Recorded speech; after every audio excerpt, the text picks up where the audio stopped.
pag-usapan na po natin ngayon, talaga pong wala namang problema, may kinaso naman, 'di ba? Wala po tayong magagawa diyan, kinasuhan po si Jason sa ganyan po talaga, eh. Kaya lang ang pangit po ng, dating na yung nauna pa pong mahuli, una pa pong madakip, kailan lang po 'yan, eh. Kailan lang po yang issue ng, tungkol po sa kalusugan ng ating pangulo, 'di po ba? Kailan lang po 'yan.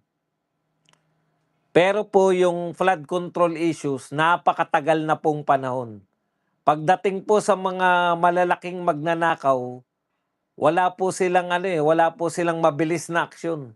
Pero pagdating nga po, sabi ko nga po, pagdating po sa mga vlogger, napakabilis po ng aksyon ng, mga tao sa gobyerno 'no. Pagka vlogger po, huli agad. Pagka vlogger po o mga maka-Duterteng, kasi basically vlogger na lang din po 'yan si Jason sa dahil nag-retired na po 'yan bilang broadcaster, 'di ba? Talagang, considered na lang po siya na vlogger pero mas mas ano po siya, mas active po siya sa mga pagpo-post sa Facebook kaysa po yung pagba-vlog na katulad ng ginagawa namin yung video vlogging 'no. Mas active po siya sa pagpo-post. Yung marami pong vlogger na mas active sa pagpo-post. Yan po si Manong Jason sa. So, parang napaka-unfair po na napakabilis. Kung titignan niyo naman po, nauuna pa po na dakpin yung mga vlogger na tumututol sa pagnanakaw sa gobyerno, yung mga vlogger na, bumabanat. Hindi ko po alam kung siya po ay, consultant pa rin sa kasalukuyan. Pero dati alam ko consultant siya. Kung ngayon po, hindi ko po alam kung, tuloy-tuloy yung pagiging consultant niya sa, SMNI. Opo, alam ko po dati. Yung pagiging consultant hindi ko po alam kung tuloy-tuloy pa rin 'yan. Sige, pag-usapan na po natin 'to 'no. Ano po ang take ko riyan, nakakalungkot po kasi ang priority hulihin lagi yung mga yung mga personalidad na bumabatikos sa nakawan. Pero yung mga magnanakaw po, yung lalo na po yung mga malalaking magnanakaw, yung pong mga tinatawag nating, big fish, mga congressman, yung mga talagang bilyon-bilyon po ang ninakaw, nananatili po silang malaya 'no, ni hindi po iniimbestigahan, eh. Yan po ang problema natin, masyadong one-sided po ang batas. Tama po, maaaring tama yung iniisip niyo na ang mga katulad ni Jason sa na mga vlogger, ay, kasalukuyang, baka nakakagawa. Pero ikumpara niyo po 'no, ikumpara niyo po yung, mga nagawa po nilang pagkakamali. In fact, sa totoo lang, sabi ko nga, kung ang usapin pong sinasabi ninyo, kung ang usapin po na sinasabi niyo na kaya niyo dinakip si Manong Jason sa ay dahil, sa balita. Eto kasi, yung sinasabi rito ng, DCRH. Basahin po muna natin 'tong sinasabi ng DCRH ba 'to, Inquirer pala. Kay Tito Soto pala yun. Journalist and former television host Jay Sonsa was arrested by the National Bureau of Investigation on Thursday evening. Kita nyo po, gabi pa, no? Sana kung Thursday, umaga nyo na lang sana, nakapagpiyansa pa. Alam nyo po yun, dapat konsiderasyon na lang sa araw at oras eh. Okay, pero siyempre mamimiloso po yung iba dyan. Yung warrant of arrest, wala pong pinipiling araw, wala pong pinipiling oras. Okay. Cyber libel over case against him for allegedly spreading fake medical records of President Ferdinand Marcos Jr. Ayan.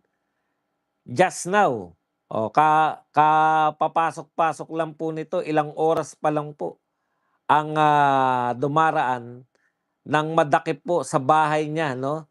Dito po si Manong Jason sa Quezon City.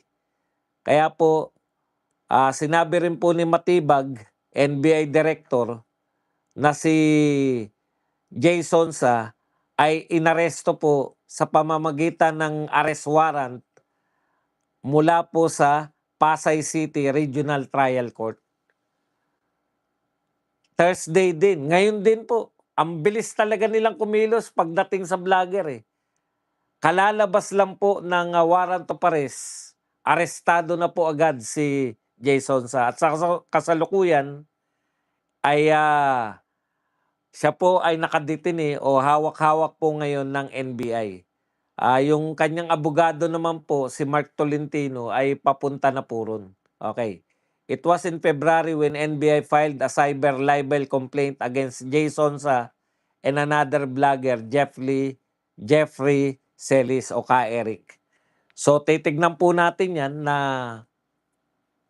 ayan nga po si Ka Eric, anytime po meron na rin malamang kasi kung sabay sila ni Jason malamang meron na ring warrant si Ka Eric.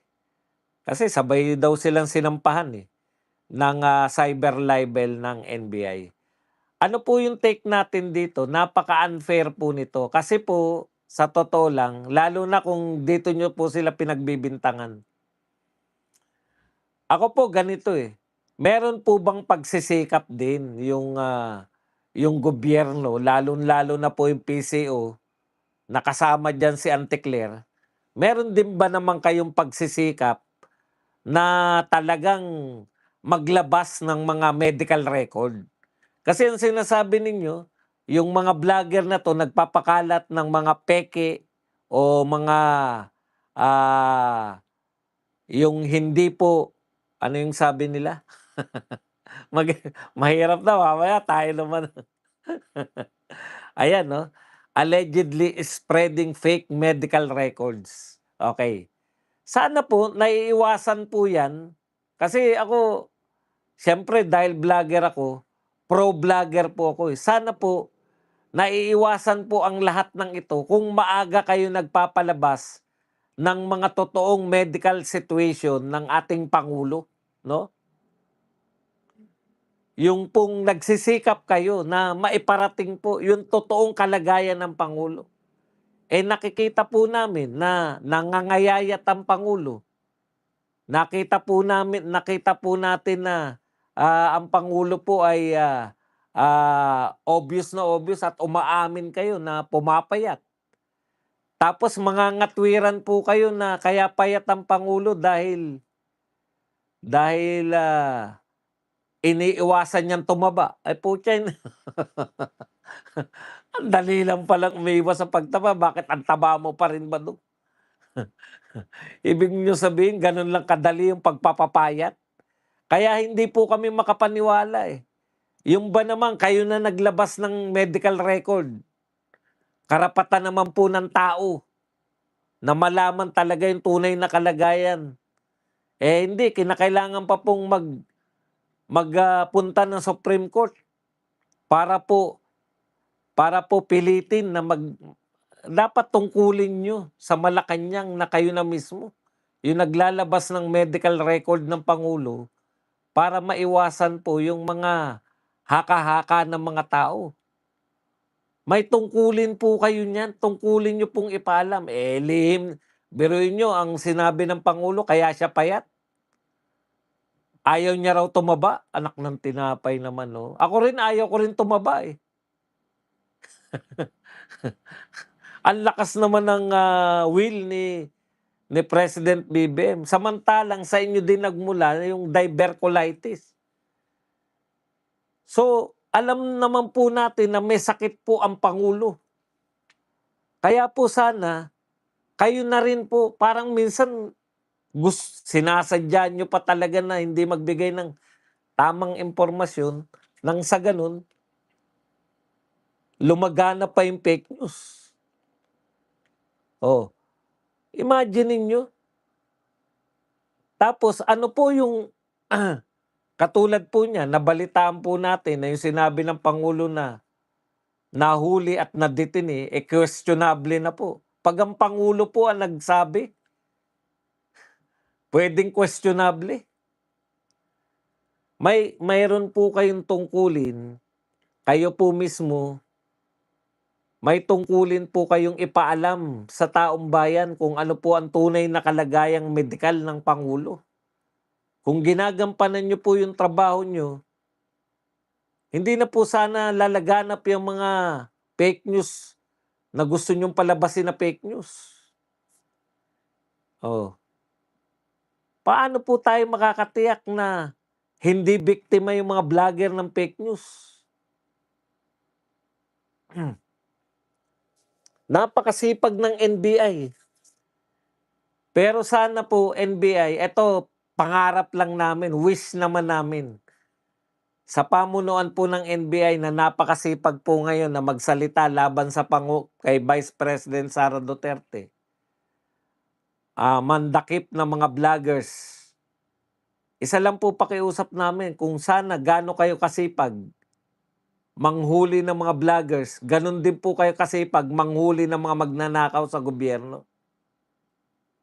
Ang dami pong magnanakaw, lipana. Ang dami pong magnanakaw, patuloy na nagnanakaw.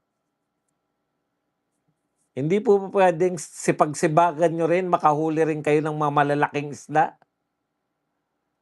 Hopefully. Okay.